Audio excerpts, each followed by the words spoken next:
Muy interesante la entrevista que ofreció este domingo Novak Djokovic al medio 60 minutos, 60 Minutes, donde ha hablado de diversas cosas, Magic. Y aquí vamos a analizar un par de detallitos que yo creo que son bastante interesantes. De hecho, ha dicho varias cosas, sobre todo una del tema Nadal, que yo creo que da para analizar un poquillo porque es muy interesante. Muy buena entrevista. No es habitual ver a jugadores de este estilo ofrecer una entrevista tan larga y tan jugosa, ¿no?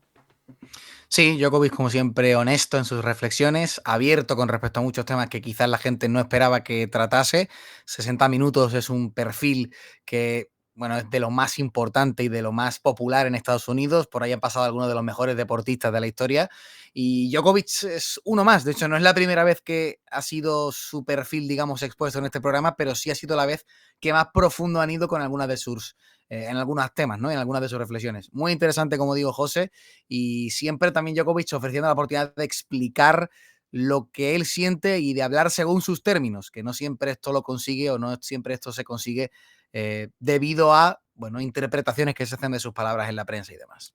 Referido un poco a eso, es una de las primeras cosas que tenemos que comentar acerca de las palabras de Novak Djokovic.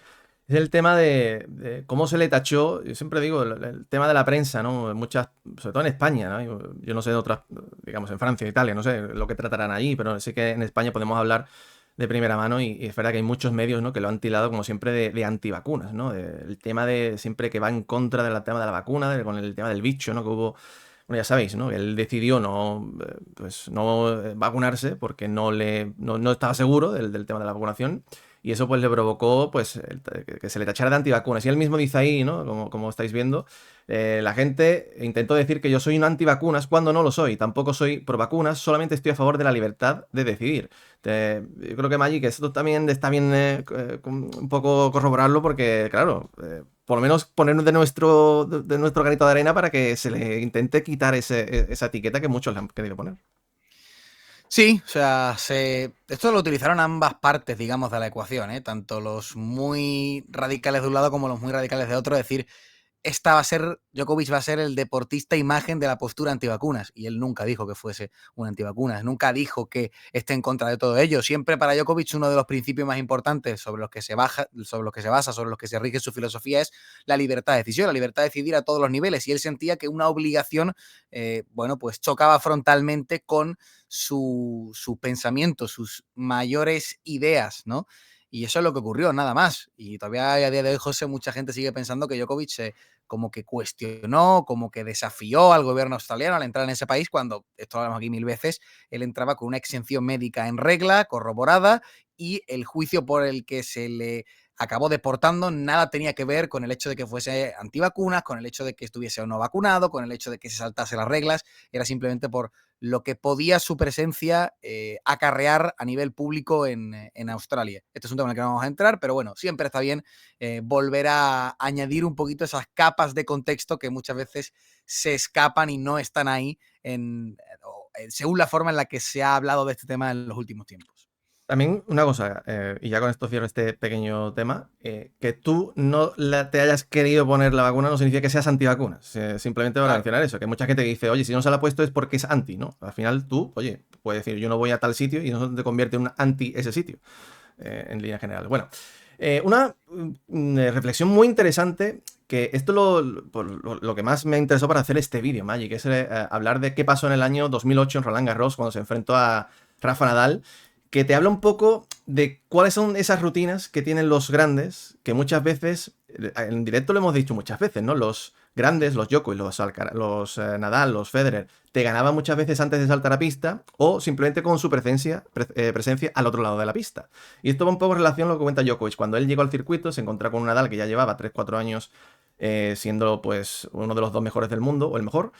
Y decías, recuerdo cuando jugué contra el Roland Garros que nuestras taquillas estaban estaba una al lado de la otra, muy cerca. Y dice bueno, Nadal en ese vestuario empezó a saltar, empezó a incluso a hacer sprints al lado suya, ¿no?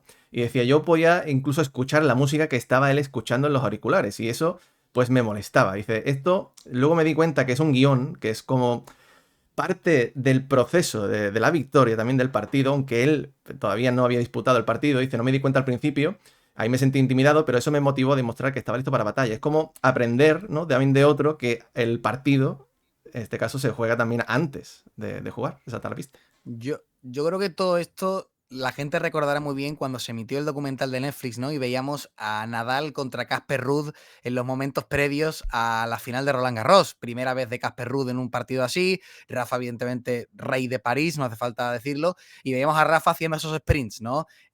Activándose, pero pegando de derecha, aunque fuese al aire, ¿no? Y Ruud estaba ahí, impertérrito, pero o sea, pasmado, estaba como pasmado, ¿no? Atónito con toda esta rutina. Y mucha gente dijo, aquí Nadal empezó a ganar la final. Pues algo similar pasó con Djokovic al inicio de su carrera. Hay que recordar, José, que los primeros 6 enfrentamientos entre Nadal y Djokovic, 5 victorias para Nadal, una para Djokovic. O sea, realmente la rivalidad la puso Nadal muy de cara desde el inicio. No había una rivalidad como tal y eso que, como decimos, solamente se lleva en un año. Hasta que Djokovic no entendió que la parafernalia previa al partido, que el estatus previo de un rival como este también cuenta, y hasta que no aprendió que eso es así y que tenía que contrarrestarlo él mismo, no consiguió ponerse a su altura, ¿no? Y poco a poco le fue ganando, pero él lo decía, me molestaban estas cosas. Bueno, luego Djokovic cambió la mentalidad y dijo, a ver, por mucho que me moleste, esto es un guión, esto no es la realidad, en la pista salimos los dos, esto es 50-50 y yo le puedo ganar a Nadal, yo también puedo convertirme en esa bestia que es él.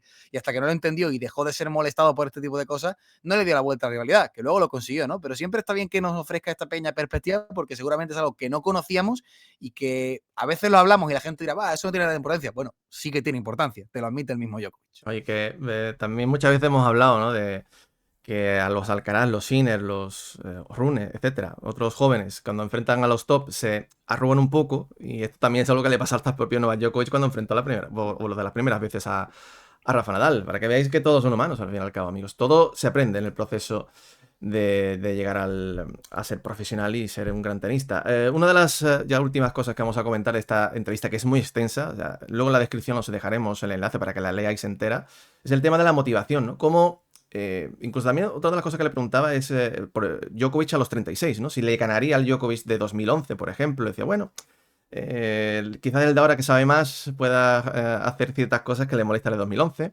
Pero ¿cómo mantiene Djokovic, ¿no? La motivación con 36 años y ya habiéndolo ganado todo? Dice, ahora mismo mi motivación adicional está en esos jóvenes que tienen hambre de éxito y que están inspirados para jugar lo mejor que puedan contra mí. En cierto modo, ellos han despertado la bestia que hay en mí. Dice Carlos Alcaraz en concreto, que habla que es el jugador más completo que ha visto mucho tiempo y que perder en Wimbledon le cabreó tanto, pues que luego ya pues, tuvo que ganar en América. Esta realidad es una gran oportunidad para esforzarme más que nunca. Esto te habla, Magic, de que Djokovic, mientras todavía, ¿no? Pues pueda seguir teniendo esa motivación de ganar a los Alcaraz, los Sinner y tal, pues él va a seguir por ahí dando guerra. Sí, la presencia de grandes jóvenes, la presencia de jugadorazos que, digamos, de algún modo amenazan su legado o amenazan este periodo de su carrera, es una gran motivación, es una fuente de inspiración para él. Y yo esto va un poco al hilo con la pregunta que siempre se ha hecho mucha gente de, bueno, ¿cuándo se retirará Novak Djokovic? Ya con Federer fuera de la ecuación, ya con Rafa también en una parte que puede ser la final de su carrera. Y mientras él se siga viendo lo suficientemente competitivo como para ganar a los mejores, a los jugadores que vienen por delante ahora, él va a seguir ahí. Quizás en el momento en el que, como él decía, ¿no? Después de ganar la Serie Finals, los jóvenes empiecen a patearle el trasero, quizás ahí será el único momento en el que se pueda reconsiderar un poquito todo esto.